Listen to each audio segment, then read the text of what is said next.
Okay, so let's talk about this whole Mystery Babylon thing. It's Revelation 17 and 18. You kind of have a theory, so should we just read a few verses and then we'll just kind of go from there? Or do you want to talk about it ahead of time? Let me say a couple things real quick. So Revelation 17 and 18 is the longest prophecy in the whole New Testament. And as we'll see, it concerns this woman. She's both a queen and a prostitute. She's got this cup. She's drunk on the blood. It's actually horrible. She's a prostitute, and it says she has a cup filled with the blood of the saints and the filth of her prostitution. And she's getting the nations drunk on this. And, you know, it's just this horrible, gruesome picture. You will never, ever hear a pastor preach on these chapters on Sunday morning. You know, like this is not, you're not going to get this in church, but yet here's the thing, because one, it's just strange, they don't know what to do with it. Here's the thing, it makes up a couple of the final chapters of the whole Bible. And ultimately the angel comes along, and we'll talk about it in detail, and he explains that it is a geopolitical power that would have predominance in the earth in the last days. So it's actually very relevant. It's not just some weird prophecy. And I think if we're living in the last days, that it's something that we should talk about and that we should look at and try to get a grid on what is the Bible saying, because I think it actually is one of the more relevant issues of our day. So. The last session we were talking about when I was talking to my sister and my brother-in-law, and she just said, Lisa, why has nobody ever told us this? Why is nobody teaching us these things? And like you said, why won't pastors pick this up? Is it just too what? They don't like talking about prostitutes. No, no. It's just Sunday is like Sunday. Let's talk about how to be a better husband and a family. You know, it's just. I will say this: the subject of the end times. You know, there's a lot of goofiness that can be attached to it, right. And so I think some of the reaction against it is probably justified. But the thing of it is that when we don't teach on subjects that the Bible teaches on, then what happens? The crazies take it over. Mm-hmm. And we can't just let the fringe and the crazies take over subject and say, this is our purview. As responsible shepherds and teachers and pastors, we need to work through this information and help the church to understand it. So I'm saying this publicly, because I'm going to put Joel on the spot. Last night we talked about it, and I'm like, you know what, Joel, this is frustrating, Rob and I, because it's like we really want it to get into the churches. We need to teach this stuff. So I said, what if we did like an 8-week video where you guys could take the videos into your neighborhood and your families and teach this and have it to where from the beginning to the end, so we can get this message out there, because we have to know what's coming. And that picture up there was terrifying of the square with, okay, explain what that is. So in the center of the city of Mecca, which is, of course, the heart, the spiritual heart of Islam. Saudi Arabia? Saudi Arabia, yeah, on the west coast of Saudi Arabia, the south central west coast, is this thing called the Cube, in Arabic, Kaaba. And it's actually 60 feet tall, 60 feet wide, 60 feet, 60 by 60 by 60. And it was something that was built and sort of rebuilt over the years. When Muhammad came along, it was filled with idols. And then he purged it of 360 idols, and now it is only place to worship his God, known as Allah. And then interestingly, on the corner of it is embedded a meteorite. And it's sort of encased in silver, and they all go up and kiss it and touch it. And what's interesting is that this is a carryover of very ancient Middle Eastern paganism. A lot of the idols that you'll find of Diana and Artemis, the faces, the heads, are carved out of black meteorite. And there's even references in the book of Acts. Great is, some will say Diana, some will say Artemis. Great is Artemis, great is Diana in Ephesus, whose image fell from heaven, whose face, as part of the idol, was a meteorite. And so this is actually a carryover of ancient paganism. They all touch it and kiss it. And like I always said, but there's nobody there, like the guy on My Big Fat Greek Wedding, spraying it with Windex. Because then what happens is everyone goes to the Hajj, the pilgrimage, and then the flu spreads all over the world every year. It's like one of the biggest conduits of the flu. Because unlike the Catholic Church, who uses alcohol, which kills the germs. They don't have that anyway, side note. But for those that are germaphobes, that just adds to the horror. How many people go to that thing? That was a big It's the single most visited site in the world. It's the single most visited city in the world. Nothing. Well, Paris and London come close, but it is the single most visited spot in the whole world. And you have to think about this. 1.8 billion Muslims. You've got 7 point something billion people in the earth. 1.8 billion Muslims in the earth, 5 times a day bowing toward that Kaaba. It is the single greatest center of idolatry that mankind has ever even come close to producing. So that's an important sort of factor as we begin to talk about this. We got to get this message out, Joel. All right, verse 1 and 2. Then one of the 7 angels who had 7 bowls came and spoke with me, saying, "Come here, I will show you the judgment of the great harlot who sits on many waters, with whom the kings of the earth committed acts of immorality. Those who dwell on the earth were made drunk with the wine of her immorality." You just tell me when you want to stop. Okay, we'll go hit that. Immorality is fornication. It is, the angel explains a lot of this later, but it is it's a metaphor for worship, and it's false worship. Anyone who worships anyone other than the God, the one true God, their creator, the God of the Bible, is committing fornication, acts of immorality. So this woman, this great prostitute, this great harlot, what is this? Calls her the great harlot, is someone who seduces the world into engaging in false worship systems. Okay.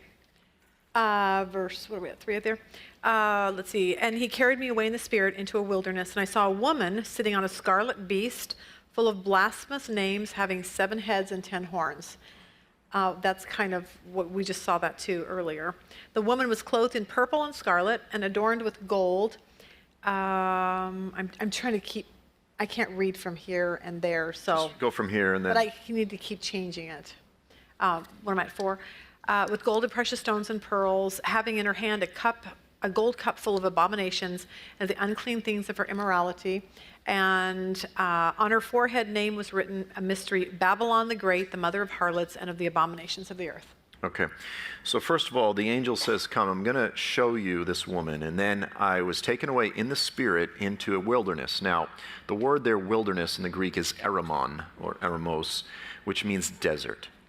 In the Middle East, a wilderness is a desolate place, void of population, a haunt of desert jackals, owls. This is not, when we see wilderness, we think Sarah Palin's backyard, right? Trees, a big forest.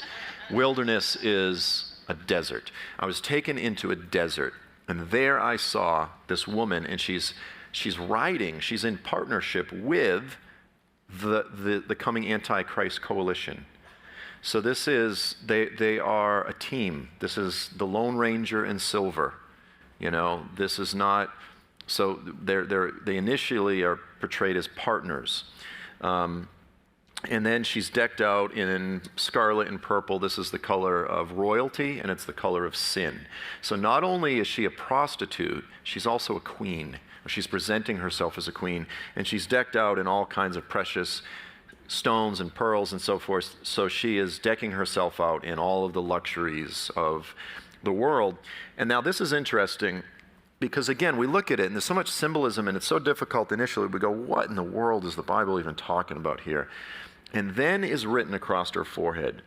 It's like, I tell this story, and it's a terrible story, but when I was in high school, before I became a Christian, and we all skipped school, and one of my, we got drunk at my friend's house, and so one of my friends passed out.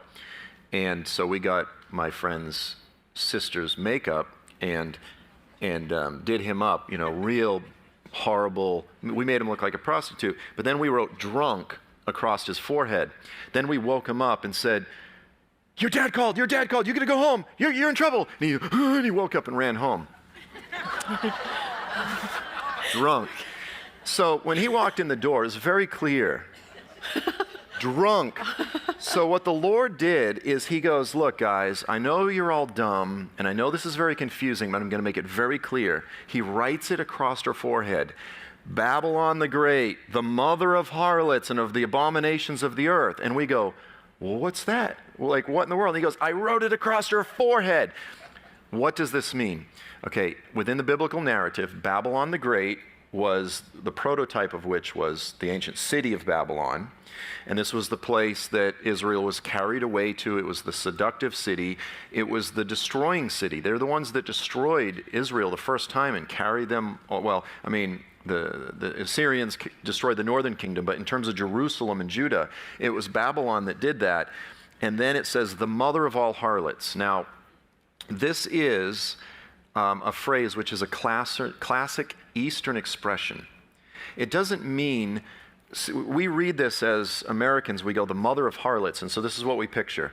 We picture a prostitute who is a mother of a whole bunch of little prostitutes, like little prostitutelets. That's not what it's saying. She's not the mother of a whole bunch of prostitutes. This is an Eastern expression which just means the biggest. She's the big mama. She's the big mother of all prostitutes. Remember when Saddam Hussein said, come on over, George Bush, it's going to be the mother of all battles, right? The biggest. That's what it means. It's just like a simple Eastern expression. And so it's not saying she gives birth to a bunch of prostitutes. So she is Babylon the Great. She is the greatest of all Babylons. She is the greatest source of the greatest version, if you will, of an end-time city that's opposed to the people of God. She is the greatest of all prostitutes. What is a prostitute? Again, someone who is worshiping someone other than God. It is the greatest of false religions. It's the greatest of all false religious systems and the greatest of all of the abominations of the earth. But what was the very first thing? Come, I will show you the judgment of the great harlot. So again, she is the great prostitute, the great harlot, the great Babylon. She is the supreme of all of these things. So all it's basically saying is the most significant, the biggest source of persecution and false religion that mankind has ever known. It's actually not that complicated. Once you weed through the symbolism, you go, oh, yeah, okay, that makes clear sense. Immorality is idolatry. Immorality is false worship. And he wrote it across her forehead. He literally spelled it out in big letters right across her forehead.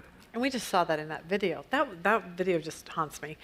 Verse 6, and I saw the woman drunk with the blood of the saints and with the blood of the witness of Jesus. When I saw her, I wondered greatly. And then I saw the woman, and the angel said to me, why do you wonder? I will tell you the mystery of the woman and the beast that carries her, which has the 7 heads and the 10 horns. Do you want to talk about that? Sure. So again, when we look at these things and we try to analyze what it is, I always use this analogy. I say, look, the Bible gives us multiple criteria, and we have to identify each of these criteria. So the first thing is it's the greatest false religion. The second thing is she's drunk with the blood of the saints and with the witnesses of Jesus, again, the martyrs of Jesus. So it is the primary entity that is responsible in the last days for the shed blood of the saints, of the people of God, again, both Jews and the witnesses of Jesus. And so that's criteria number 2. So, the Lord's going to give us a whole glove that we're going to try to fit. And what happens as people try to identify the various interpretations, they say, well, is it the Vatican? Is it literal Babylon? Is it the Illuminati? Is it New York City? Is they try to fit the glove on and they go, oh, wow, well, look, 2 of the fingers really fit. And I go, that's wonderful. But you don't go to Target and, well, you guys don't even buy gloves out here, do you? You don't buy, if you did, theoretically, if you bought a pair of gloves, you don't try it on and say, wow, 3 fingers fit, great, I'm going to buy it. You're looking for something where all the fingers fit. And this is so important as we move forward, is we have to identify all the criteria and then say, of all the options, which one fits and meets all of the criteria. Because you don't buy a pair of gloves if 2 fit great, but just you kind of ignore the other fingers. That's just not how it works. So the mystery Babylon and the Antichrist have this thing. This Lone Ranger Silver relationship, and it's interesting too because she's all dressed in red. The beast is himself scarlet. So, they're both, this is, Sally and Mike are going bowling and they both have the same bowling jacket on, you know what I mean? Like they're a team. They're out on date night. They're dressed the same or Lone Ranger Silver, whatever analogy you want to use. They are a partnership. And so this is what's interesting is the angel goes, look, why do you wonder? Like, first of all, he should have said, look, I understand that you're confused right now, John, And I understand that it's confusing, but let me explain it. And then he goes, I'm going to explain the mystery of the woman. And then he goes on and he describes the beast. And he goes on for multiple verses and just talks about the beast. And so what I take from this is he goes, if you want to identify the woman, you have to first understand the beast. Okay. Who is this beast that she is riding, that she's in partnership with? And I think in the last session we already did that. It's the last days Islamic empire. Now, again, I want to be clear, guys. This is my opinion. I think it makes the most biblical sense. Am I saying pay no attention to Europe, pay no attention to the Roman Empire, pay no attention to any of these other guys that have different theories? That's not what I'm saying. I'm saying pay attention to all of these things, but make sure we do pay attention to this. Because a lot of people, as much as I'm laying out my case, you'll have these other authors that go, Joel doesn't know what he's talking about.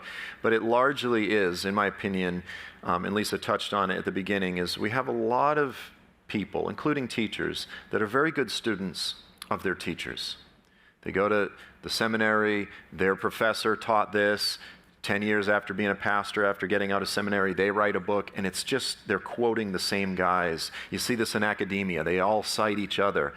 And I'm not poo-pooing any of it. I'm just saying I'm offering an alternative perspective, and I think it meets and aligns with the biblical descriptions, the biblical criteria, and it just so happens to align with what we see unfolding in the earth right now. Mm-hmm. And so I'm not saying pay no attention to any of this other stuff. I'm saying just pay attention to this also. So in my opinion, one of the keys to identifying the woman is recognizing the beast is an revived Islamic empire. Once we understand that, then we understand this woman that she's in partnership with, or this woman that the empire is in partnership with, that has this relationship at the onset, is going to be identifiable. It's going to be connected to Islam, is the point. Perfect. Okay, let's see. What are we at here? What kind of 8 to 9? The beast that you saw was and is not and is about to come up out of the abyss and go to destruction. Those who dwell on the earth, whose names have not been written in the book of life from the foundation of the world, will wonder when they see the beast that he was and is not and will come. This is simply a reiteration of what we've already looked at. He will be, and then he suffers the fatal head wound, and he's not, and then he comes back. And it says the people of the earth will wonder when they go, oh my gosh, this thing came back, this thing revived. And so it's just reiterating the same thing over again that began in Daniel 2 with the legs, that was reiterated in Daniel 7 with the beast, with the horns, that it was then emphasized again with the fatal head wound, and now it just says the same thing again. Verse 9 here is the mind which has wisdom. The 7 heads are 7 mountains on which the woman sits, and they are 7 kings. 5 have fallen. The other has not yet come. When he comes, he must remain a little while. Now, the first time I ever taught this, most of the commentaries that I dealt with was Rome, and that's probably where most people get it from. But what is this? Okay, so here's the mind that has wisdom. It's saying, pay attention, I'm about to tell you a riddle. Apply wisdom to this. He says, the 7 heads are 7 mountains. You go, wait, what? 7 heads, 7 mountains, on which the woman sits. They are also 7 kings. Now, in history, people have said, well, Rome is the city on 7 hills. It's interesting, there's 2 words, unos and bunos. One is hill, one is mountain. They're kind of similar, but the word here is actually mountains, not hills. Rome sits on 7 hills. Here it actually uses the word for mountain. It's subtly different.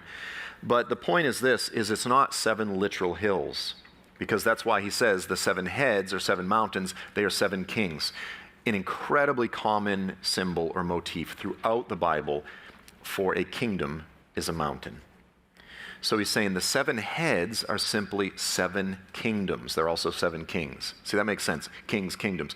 And by the way, this interpretation of it not being 7 hills, this is something that's been embraced by scholars for a long time. Go back to John Walvoord's commentary on Revelation, he'll say the same thing. Walvoord used to be the dean of Dallas Theological Seminary. Most people no longer say that this has anything to do with Rome. It's just kind of a popular idea that still floats around, but most commentators, scholars, have long rejected that. And then here's the riddle. He goes, so we're dealing with 7 kingdoms, 7 empires. And then he says this, 5 have fallen. It was written in the 1st century. 1 is, and the other has not yet come. When he comes, he's going to remain for a short time. So, throughout the Bible, it tells the story of various satanic empires. as I said, Satan's primary way that he manifests in the earth is through pagan empires, pagan militaries. And so from the very beginning of the biblical story, what was the pagan kingdom that emerged that was trying to wipe out the people of God? It was Egypt, right? And then came Assyria. Then came Babylon. Then came Medo-Persia with Haman and all of this. Then came Greece, okay, Antiochus Epiphanes. 5 have been. The whole Bible, whole Testament is just the ebb and flow of these various pagan empires constantly trying to wipe out the Jewish people. And by the way, you have to understand, if you're Jewish, this is embroiled into your consciousness that throughout history, Satan has always stirred up somebody to try to wipe you out as a people. So again, Egypt, Assyria, Babylon, Medo-Persia, Greece, and then he says one is. In the first century, that was Rome, right? Rome was the pagan empire of John's day. And then he goes, but another one's coming. One yet is. And the one that came after that carries the flow of all the previous ones, that has all of the same descriptions and the same spirit, the anti-Yahwistic spirit. You know, they're opposed to Yahweh or Jehovah, that is anti-Semitic. It had that anti-Jewish, that hatred of the Jewish people, the anti-Zionism, the demonic lust to possess the land of God, and the anti-Christ spirit. It's Islam. Okay, now when it says he must remain for a little while, it's zeroing in on the Antichrist. Because consistently, whenever it talks about the Antichrist, it always defines his coming as a short time, a little while, just a brief period. In fact, just a few verses later, we'll see the beasts give their authority to him for 1 hour. That's an expression that just means for a little while. And so the woman she's present, she rules over all of these.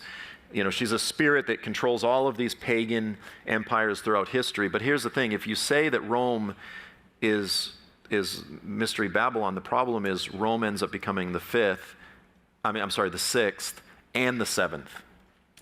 And then later we'll see that there's an 8th, which is there's that dual kind of thing again. Rome is the 6th, the 7th, and the 8th, and you just end up, it just doesn't work.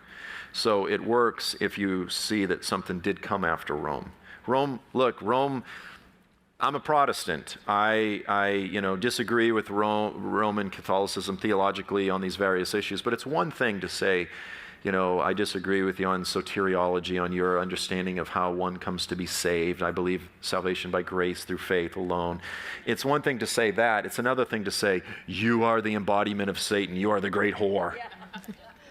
It's kind of hard to have a conversation once that comes out, right? And so I think we need to have a proper perspective. Yes, Roman Catholicism, it has theological issues that I disagree with. It's another thing to say that Pope Francis and his crew are about to start beheading people all over the earth. I think that's kind of a jump. Yet you'll still get plenty of people that will say that. I think there's something else in the earth that does meet the criteria quite well. And it's not the United States, apparently. Okay, so now a lot of people have said it's at Rome, United States, and all of these things. So again, Rome, you can make them fit a couple of the fingers, but when it comes to this bloodthirsty woman that is guilty for shedding the blood of the saints, specifically in the last days, because you can look back and say, well, during the Reformation, Catholicism was guilty for a lot of shed blood, but that's not the context of what it's saying. It's saying in the last days. And Pope Francis and his crew don't meet that criteria. And there's a handful of other things there that Rome just doesn't meet the criteria. Look, it says of the Antichrist spirit that he denies the Father. 1 John 2:22. He denies the Father, he denies the Son. Again, we can have all kinds of differences as Protestants. Maybe even have plenty of Catholics in the room, I don't know. But the point is this, Roman Catholicism, for anything that you might disagree with it on, has championed the doctrines of the Trinity, has championed the fatherhood of God and the sonship of Christ. You have to be honest. And Rome does not meet that criteria. It was very popular for many years to engage in antichrist pointing. No, you're the great harlot. No, you are. You're the whore. No, you're the system of the Antichrist. No, you are. And I think, honestly, look, we've got Catholics, Orthodox, Coptics, and Protestants in the Middle East. I go to the Middle East a lot. I go to Iraq. I was just in Saudi Arabia, and I can tell you that it is anyone who names the name of Jesus is being persecuted for the name of Jesus. And then we have these Americans that go, yeah, but the Catholics are the real problem. I go, they're being beheaded for the name of Jesus alongside with their Protestant. We need to have a proper perspective. It's Islam that's doing it. Okay, so I don't believe that Rome meets the criteria. The United States, people can say, oh, well, they spread corruption throughout the earth, you know. I go, okay, I can agree with that. But the United States is not a religion. It's not a false religious system. And for any shortcomings that we may have, we are still the greatest missionary sending force in the world. Amen. We still fund 80% of the global foreign missions comes from the United States. So for, you know, as opposed to being the primary entity that's responsible for the greatest form of false worship in the earth and the greatest entity responsible for the shed blood of the saints, we don't meet the criteria. We just don't. So that's a few of the reasons. We could talk about all kinds of other details as far as why they don't fit. Jerusalem is another one. People say, well, what about modern day Jerusalem? Again, it's not this great luxurious power player that controls the kings of the earth with their wealth. It just simply doesn't. We just recently had this controversy in the United States with the Minnesota Congresswoman Ilhan Tamar from Somalia making anti-Semitic statements, and she tweeted on her Twitter account saying AIPAC, American Israel Political Action Committee, is responsible for all of the Jews controlling American politicians. And she's fomenting an anti-Semitic conspiracy theory. AIPAC is a very legitimate political lobbying group, but it's, you know, we have lobbyists. You could say, well, we disagree with lobbyists, but here's the thing. Saudi Arabia is the single greatest lobby power in Washington. Nothing even vaguely begins to come close. Okay, this one single family has poured more money into the back pockets of American presidents, congressmen, women, you name it. Other than Saudi Arabia, no one even begins to come close. So Jerusalem is not this great influence over the kings of the earth. They're not responsible for the shed blood of the saints, et cetera, et cetera. So each of these various things, I think they just fail to meet the biblical criteria. Okay. Verse 11, the beast which was and is not is himself also the eighth and is one of the seven, and he goes to destruction. So let's park there for a second. So again, now here it says, remember, this is the beast that was and is not and comes back. Okay, so the fatal head wound, it disappears for a while, and then it comes back, and now it's reiterating the same thing. It is also an eighth, and it's of the seven. You know, so here's all this riddle, but it's saying this is the one, it goes 5 have been, 5, 1 is Rome, and then another one is the 7th. And then it says this beast that dies and comes back is also an eighth. So yes, it's the 7th, but also it's an eighth.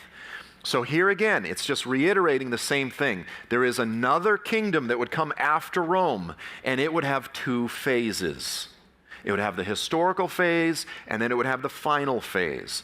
So the 8th is the final phase. The 8th correlates to the feet of iron and clay. The 7th correlates to the legs of iron. The 7th correlates to the beast of Daniel 7. The horns correlate to the 8th. 1 empire, 2 phases. So yes, it's the 7th. Yea, it's the 8th. Oh, I'm glad you're teaching this. Can you come back next week so I can finish this out? And you can just teach the rest. And I'm doing Acts. Can you just come teach Acts for me? You should see when I go on a date with my wife. I'm like, honey, the beast, the horns. No, I'm just kidding. I don't talk about any of this stuff. Once I leave Phoenix, I turn it off. I asked him because I said, wow, what do your kids think? Like, are they terrified? Do you talk about it? You know, because my kids, they're just like, I just don't want Jesus to come back until I get married and have sex. So... yeah, I talk like that. And then they get married and they're like, come, Lord Jesus. Oh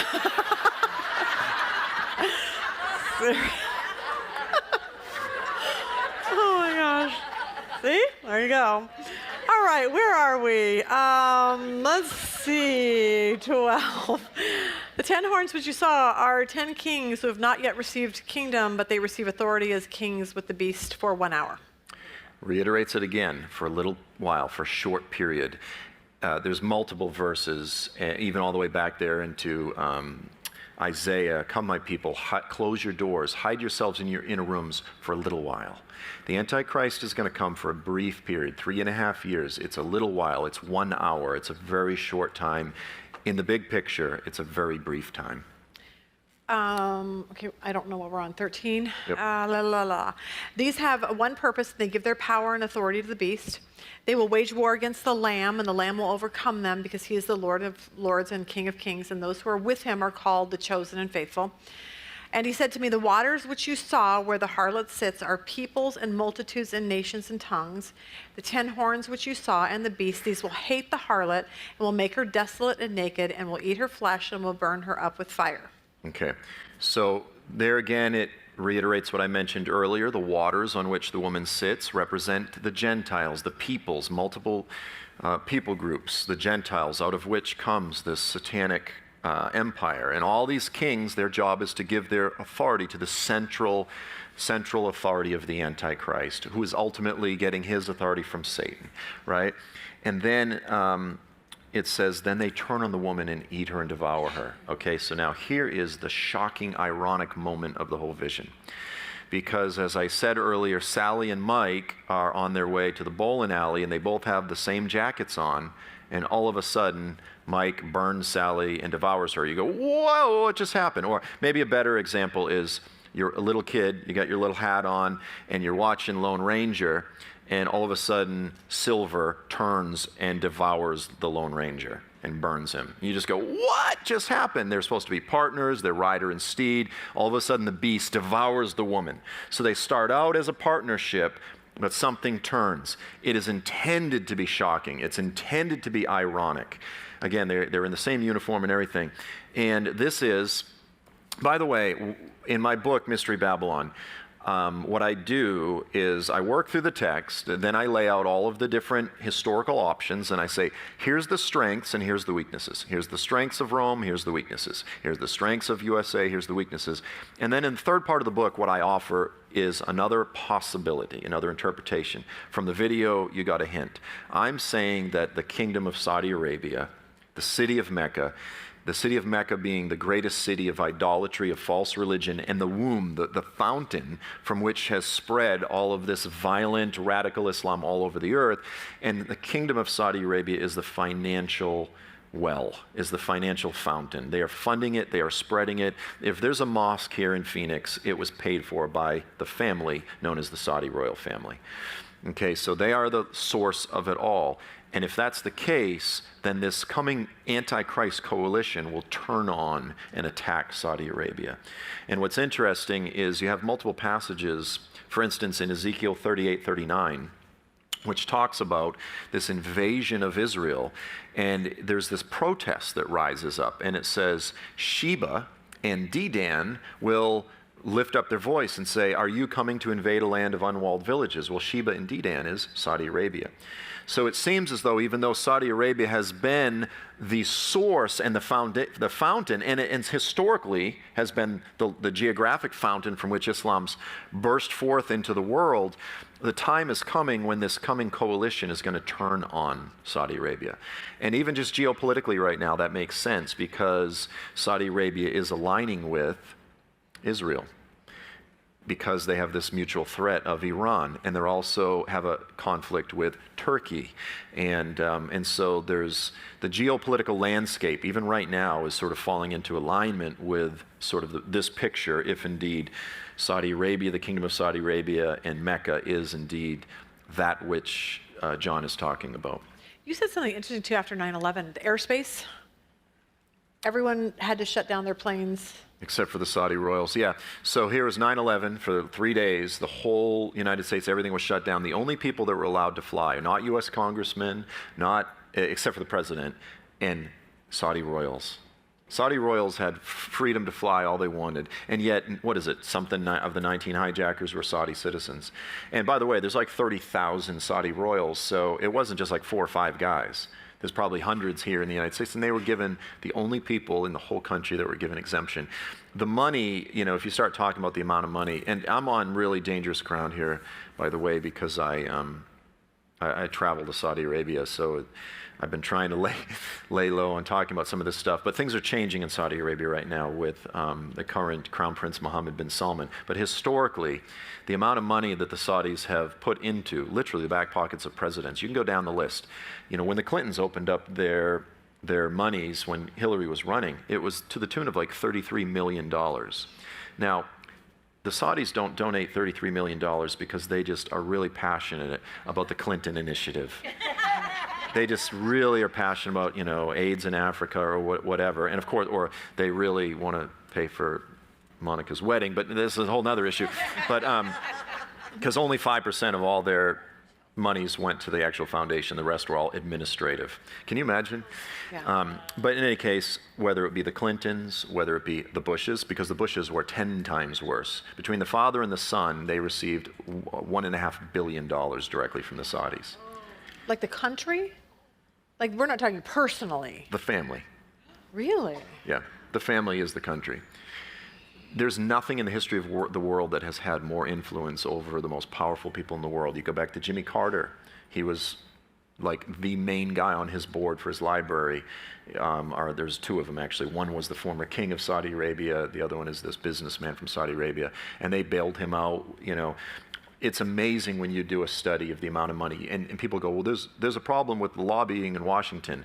You could take all of the lobbies in Washington and combine them, and they don't begin to compare to the amount of money that the Saudis, and this is direct payments through, foundations and friendly loans and all types of things. Didn't they own Fox for a while, or a big portion of Fox News? Prince Al-Walid bin Talal, who's the wealthiest of all the Saudi princes, was the largest shareholder in Fox News, and he's also the second largest shareholder in Twitter. And See, these are things we don't know, and we just have to know this stuff. Like, we have to look at. When I was in, what was his name? Prince Al-Walid bin Talal. So, but now the Crown Prince Mohammed bin Salman, who's now going to be the king, he put him in jail for like 6 months and confiscated half his money. So I actually really like this guy, Mohammed bin Salman. I think that the current government is trying to moderate, and they're moving in a very positive direction. When I was on Fox News with Glenn Beck just after the Arab Spring broke out in 2011. So a lot of people joke and say that I was the guy that got Glenn Beck kicked off of Fox. He had me on, and it was prime time, like 5 o'clock. It was the biggest thing everybody was watching at the time, and he had me on talking about this stuff, the Antichrist. And I sat down in the office with the producer, and I said, look, I know Mohammed bin Salman, Glenn. No, the other prince, Al-Walid bin Talal. It's easy to. Al-Walid bin Talal is the largest shareholder in News Corp, which is the parent company of Fox. I said, has this ever been a problem for you? And he goes, not yet. And then we did our show, and it was like weeks later that he was off. And you came down on Saudi Arabia at this particular time? Is that what you were talking about? I was just in Saudi Arabia early this year, and I'll be there again in a few months. And yeah, we need you safe because we have to make our videos. That's a whole other issue. But anyway, that's why I want to be clear. I really like the current government of Saudi Arabia. No, I mean that for real. I think he really does mean that too. Okay, we're never getting through this. We have 5 minutes. Okay, what do we need to say past this? Where are we? 17? Oh, we actually got most of the important stuff, so that's good. Okay. So let's go 17. For God has put it in their hearts to execute his purpose by having a common purpose, by giving their kingdom to the beast until the words of God will be fulfilled. The woman who you saw is the great city, which reigns over the kings of the earth. And then we'll go into the next chapter, verse 1. Oh, maybe if I can actually do this right. Now we're on Revelation 18 really quick. After these things I saw another angel coming down from heaven, having great authority. The earth was illumined with his glory. He cried out with a mighty voice, saying, Fallen, fallen is Babylon the Great. She has become a dwelling place of demons and a prison of every unclean spirit, prison of every unclean and hateful bird. Just keep going. For all the nations have drunk of the wine of the passion of her immorality, and the kings of the earth have committed acts of immorality with her. The merchants of the earth have become rich by the wealth of her sensuality. The petrodollar has been one of the most influential forces in the earth over the past few generations, and it's caused people to commit fornication, if you will, with this geopolitical entity, and to even sell out their own countries and allow for the spread of this radical form of Islam all over the earth that we're seeing the results of right now. 9/11 is a result of that compromise. ISIS is a result of that compromise. Al-Qaeda, all of these have come out of this illicit relationship. Verse 4, I heard another voice from heaven saying, "Come out of her, my people, so that you will not participate in her sins and receive her plagues. For her sins have piled up as high as heaven, and God has remembered her iniquities. Pay her back as even she has paid, and give her back double according to her deeds. In the cup which she has mixed twice as much for her. To the degree that she glorified herself and lived sensuously, to the same degree given to give her torment and mourning. For she says in her heart, I sit as a queen, and I'm not a widow, and will never be see mourning." Other translations say, because she lived luxuriously, and the kings of the earth lived luxuriously with her. And, again, that lines up. Ultimately, she's judged by God. In payment for all that she's caused all over the earth, she will be judged. She will be wiped out forever. It kind of goes on. She'll become a haunt of desert jackals and owls, a perpetual waste of smoke rising forever.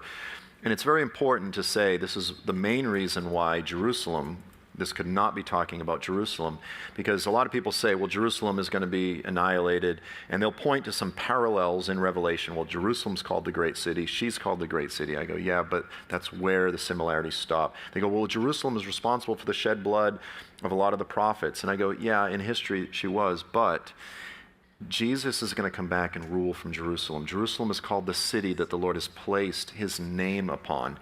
How can you say this is the very place that God is going to rule the earth from, and also say it's going to be a perpetual smoking heap? That just doesn't work. All right, so the rest of it. Oh, we're almost done. Okay, we'll do that really fast. What are we on? 8?